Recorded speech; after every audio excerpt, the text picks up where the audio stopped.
Nesse vídeo, a gente vai fazer uma viagem em busca de provocar a crise existencial da marca. A gente vai cavucar as profundezas da identidade que faz a marca ser o que ela é. O que faz uma marca ser única? Quem ela é, né? Qual é o conjunto de características que precisa ser criadas no seu nascimento ou possivelmente no seu renascimento? Se você está no momento de olhar para isso, continua assistindo.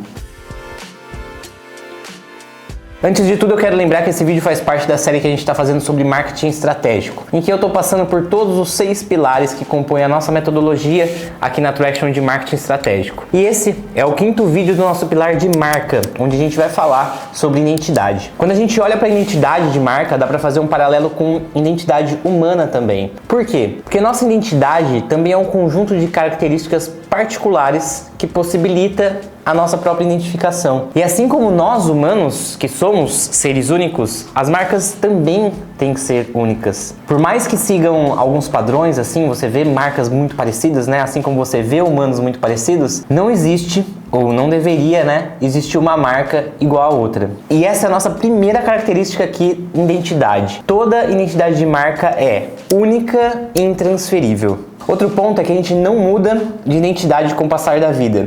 Existem algumas mudancinhas sim, que eu vou explicar mais pra frente, mas não exatamente na raiz da identidade. E aí, portanto, a segunda característica que toda identidade de marca também é atemporal e constante. Em terceiro lugar, é importante que as características centrais que definem a marca sejam muito sólidas e façam sentido para sua missão, visão, valores, além de apresentar valor para o público. Então eu estou falando aqui que é importante que a característica central da marca seja muito sólida, consistente e faça sentido para dentro, missão, visão, valores, tanto quanto para fora em relação a valor para o público-alvo, para os seus clientes. Então, como terceira característica aqui que a gente está falando é que toda identidade de marca é consistente e coerente. E por último, lembra que eu falei que existem algumas mudancinhas no decorrer da vida da marca ou até mesmo humana? Essas mudanças são adaptações que podem sim surgir com o passar do tempo, pelas mudanças do mundo, pelas mudanças do próprio mercado, da linguagem, né? Essas adaptações são em relação principalmente a posicionamento, ponto de vista. Portanto,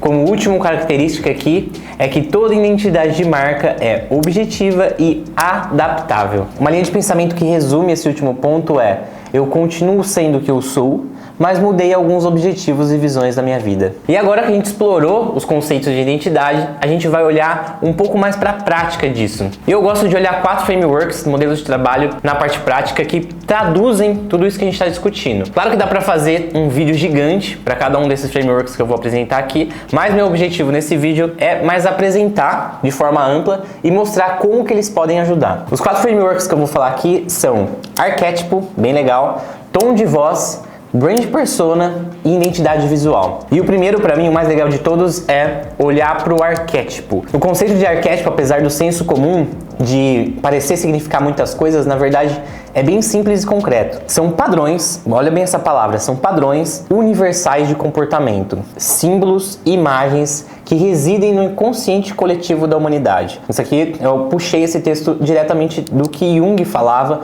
sobre arquétipos, justamente é ele que trouxe esse conceito de arquétipo para o mundo. Então, são padrões universais de comportamento. Então, a humanidade tem uma porção de comportamentos e se você reúne parte dessa porção de comportamentos, você torna isso um arquétipo. E o que é amplo em arquétipo é que, na verdade, eles são infinitos. Então, você pode enxergar alguns conteúdos que definem 12, 16 arquétipos, 32 arquétipos. Na verdade, eles são infinitos. Quando você reúne padrões nessa infinidade de comportamentos que a gente, como humano, tem, isso vai naturalmente se tornar um arquétipo. E esses arquétipos, eles podem ser temporais também, né? Dependendo da época que a gente está passando como humanidade, né?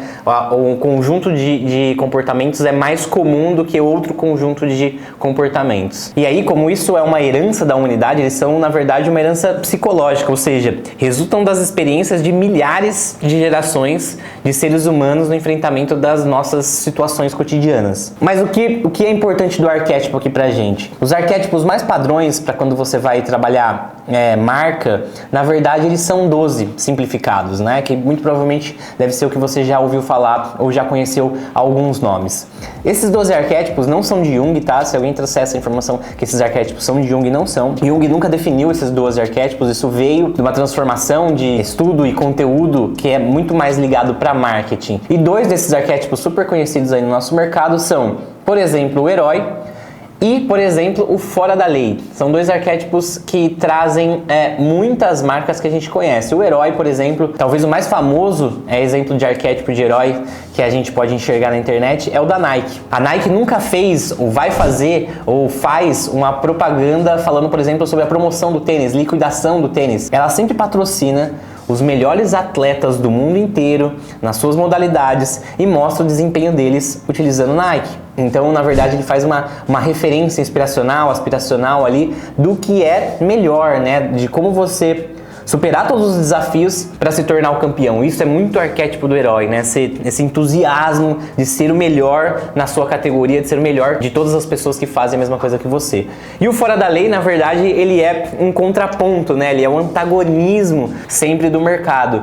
E um bem famoso recentemente que aconteceu na nossa história cotidiana, né? Foi o Uber.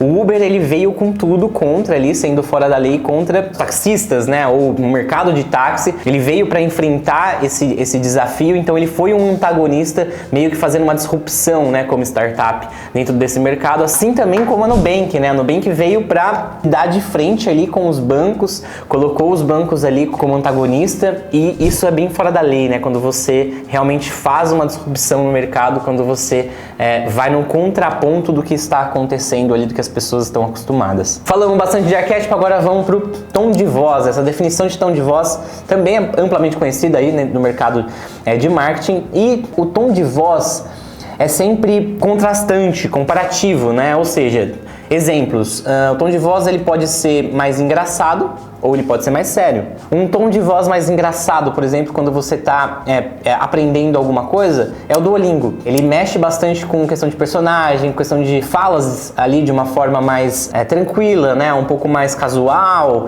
enfim, um pouco mais informal. Então o Duolingo traz esse contexto mais engraçadinho para o negócio, para que você vá aprendendo ali, né, conforme você vai lidando ali com as situações que vão sendo colocadas entre personagens e cenários. E um tom de voz mais sério, por exemplo, é o tom de voz, por exemplo, quando você vai aprender alguma coisa e precisa pesquisar no ChatGPT. O ChatGPT não fica fazendo brincadeiras ou não tem um personagem, ele é super simples, prático, sério e te responde ali. Se ele errou alguma coisa, ele pede desculpa e já conserta. Então, são tons de voz ali que são necessários para aquele momento em que você está buscando aquele tipo de solução.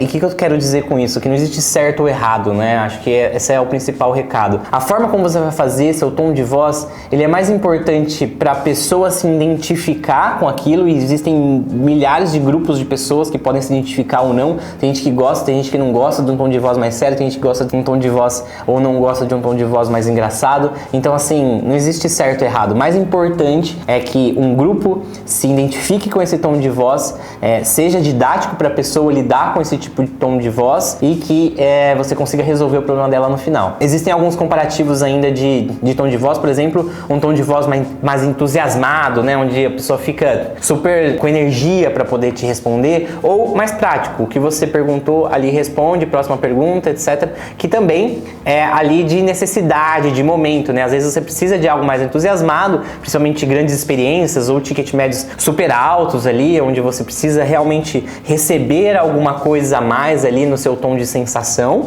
ou algo mais prático que normalmente também são necessidades que você precisa de uma solução muito mais rápida ali e que às vezes precisa de bastante interação e troca, né? Então você precisa ser prático, senão o negócio não vai funcionar. E aí também uma outra comparação que eu gosto bastante é sobre imperativo e sugestivo. O imperativo, eu sou até um pouco contra, assim, né? Eu tento blindar bastante isso nas comunicações da Traction e outras empresas. Um tom imperativo, ele faz assim, faça, compre. Então ele sempre dá uma ordem, né, para quem tá olhando, para quem tá ouvindo. E eu gosto muito mais do tom sugestivo, mas isso é uma coisa pessoal, de novo, não existe certo e errado, tá? O tom sugestivo você pode fazer isso, é possível que você faça isso, está disponível para que você compre, está disponível para compra. Então é uma coisa mais, tá vendo, sugestiva. Você não tá dando uma ordem, você tá dizendo que a pessoa pode ou não fazer aquilo, tá nas mãos dela fazer isso ou não, tá? Então eu gosto bastante desse sugestivo justamente porque a gente passou muito tempo recebendo ordens de propaganda e eu acho que isso é uma tendência que mude bastante. Fechado o tom de voz, outro framework que complementa essa personificação é o de Brand Persona. A Brand Persona é diferente da Buyer Persona, né? Talvez a Buyer Persona seja mais conhecida no nosso mercado. O que diferencia bastante? A Brand Persona tem mais a ver com a filosofia, a crença do que é a marca, né? Transformar a marca realmente numa pessoa e mostrar qual é a filosofia, a crença dela. Normalmente você constrói uma Brand Persona que representa essa marca como pessoa, mas não é errado ter mais de uma, né? Onde você consegue selecionar o cluster de tipo de pessoa que a marca se comunica. Então pode ser até desde uma geração Z até um boomer, por exemplo. Então tem essas duas personas, buyer personas no público-alvo do produto da marca. Então a marca precisa se comunicar com os dois, não tem como. Então você traz esses dois mundos e aí você tem que fazer uma escolha. Ou você divide a comunicação, né, em certos canais ou certos ativos você fala mais para a geração Z e aqui em certos ativos, certos canais você fala mais para os boomers, ou você faz uma coisa meio do caminho, né? Então você escolhe uma meio do caminho ou duas que se comunicam ali de forma diferente, mas que representam a mesma marca. É um pouco mais complexo, mas dá para fazer isso também. E como último, o que ninguém esquece quando se fala de identidade, e de fato é obrigatório, é a identidade visual. O que é identidade visual? Logo, basicamente, que são... logo é forma, símbolos, né? Até mesmo tipografia, quando existe ali o estudo das letras. E o conceito disso, né? Então, são formas, símbolos e tipografia, às vezes mais um, às vezes mais outro, às vezes só um, às vezes só outro, mas que tudo isso tem que ter uma simbologia, né? Então, se uma marca tem algo relacionado à conexão de dois mundos, então provavelmente um símbolo dessa marca vai ser algo conectando e uma tipografia possivelmente vai ser algo conectado, não vai ser algo muito separado.